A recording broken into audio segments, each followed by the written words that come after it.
Okay, we're about to have a look at the shortest ever game played between two grandmasters of chess. And it was played in the 30s in Paris, France. And I think one of the players at the end of the game was heard to express "sacre bleu," which is a French expression that basically means "I can't believe how silly I've been." Yeah, it's famous because it's the shortest game of chess between two grandmasters.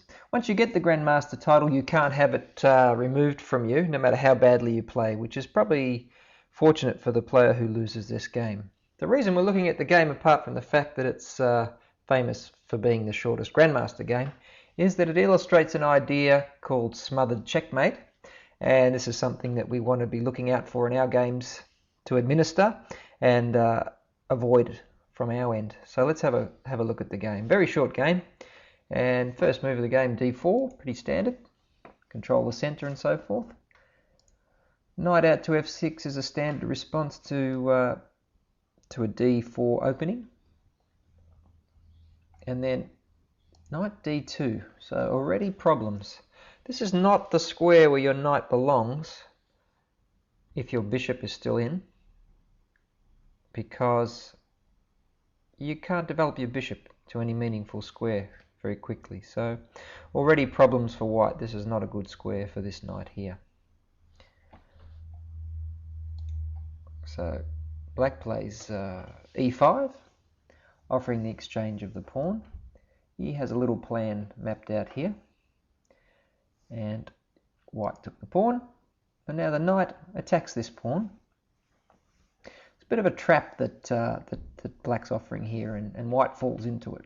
So it looks like that this knight here is simply attacking the pawn and offering a recapture, but it's a little bit more sinister than that. There's a diagonal called the deadly diagonal on the chessboard. This diagonal here is called the deadly diagonal, and often if the f pawn is moved, quick mates can happen.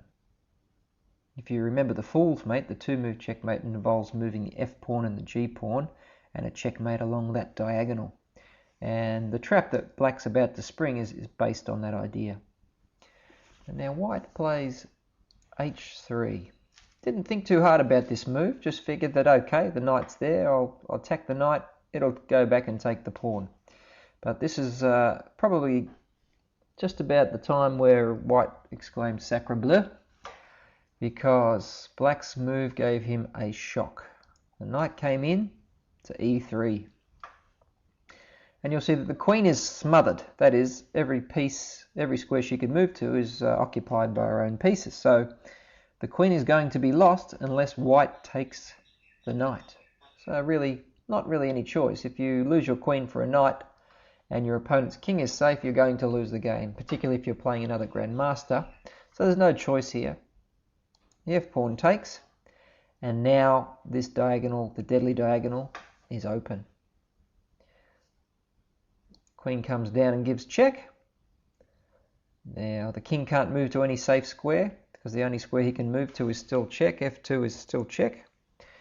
And so his only options are to capture the checking piece if he can, which he can't in this position, or block. So the only blocking move is to move the pawn up. And after queen takes pawn, checkmate, the shortest game between two grandmasters.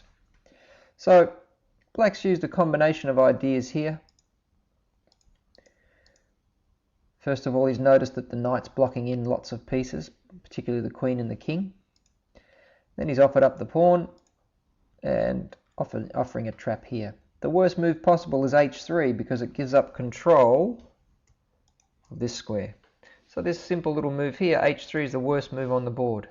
If white doesn't play h3, then he's not in the record books as being checkmated in 6 moves as a grandmaster, because he would have had control of g3 later on when it mattered. Knight comes down, attacking the smothered queen, pawn takes, queen down, and you'll see that if the pawn had have been at h2, then g3 would have saved the day.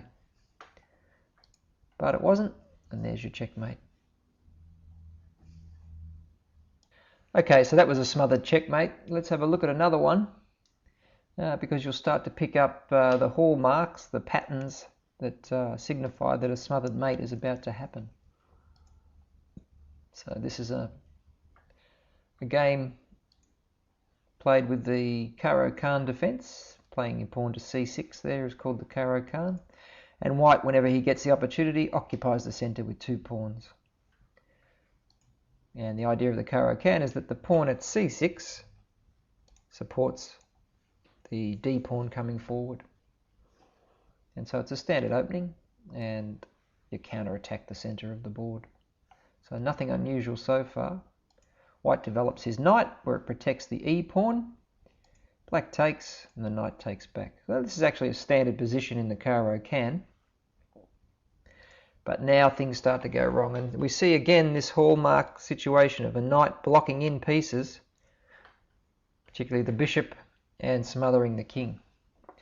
And so white, because he knew about these sorts of smothered mate positions, tries a little trap. Develops the queen to e2, and this is not a normal move because it in turn blocks in the bishop, but it's a trap. You've always got to watch out in a game of chess for pieces in a line, particularly pieces in a line with your king. Whenever your opponent's got a queen or a rook in line with your king, or even a bishop, you need to watch out for tactics. And black was blissfully unaware of the situation and hadn't worried too much about why white might put a queen where it blocks in a bishop. And the reason white did that now becomes apparent. Black just develops a piece, thinking all is well and that he's developing nicely.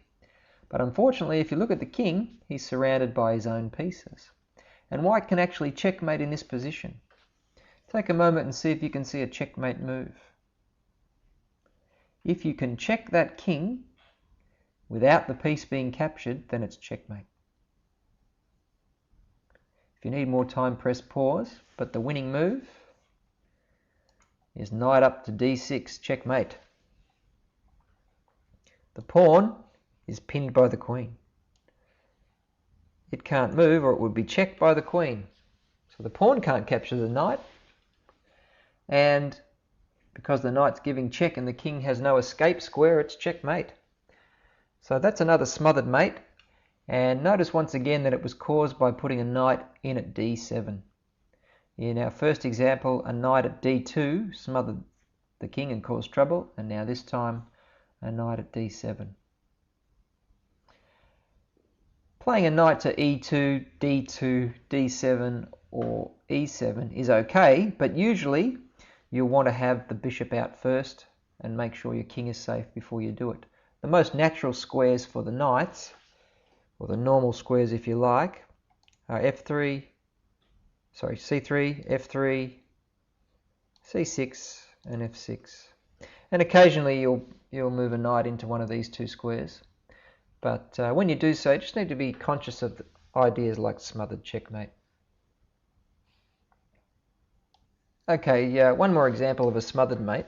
There's a fair bit of other chess involved in this game, but we're not going to discuss too much about the other ideas in the game. We just want to have a look at one more smothered checkmate pattern. And so this is a Sicilian defense, indirectly attacking the d4 square, and a very standard opening.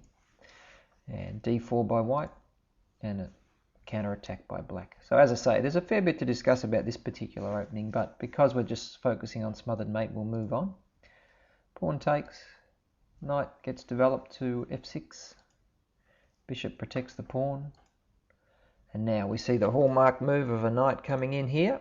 So already smothered mate should be starting to be thought about by white. And pawn takes, and queen check. So this is a fork by the queen. We're attacking the king, but we're also attacking the pawn at the same time. So it's a fork by black to get his pawn back. Knight comes out, so blocking the check. Queen snaps off the pawn, gains the pawn back. Queen e2, putting the queen in line with the king. Always be aware of that situation. In this case, it's a stronger move than in the previous example because the bishop's already out. So it's actually a legitimate developing move in this position. The queen to e2, queen back to c7,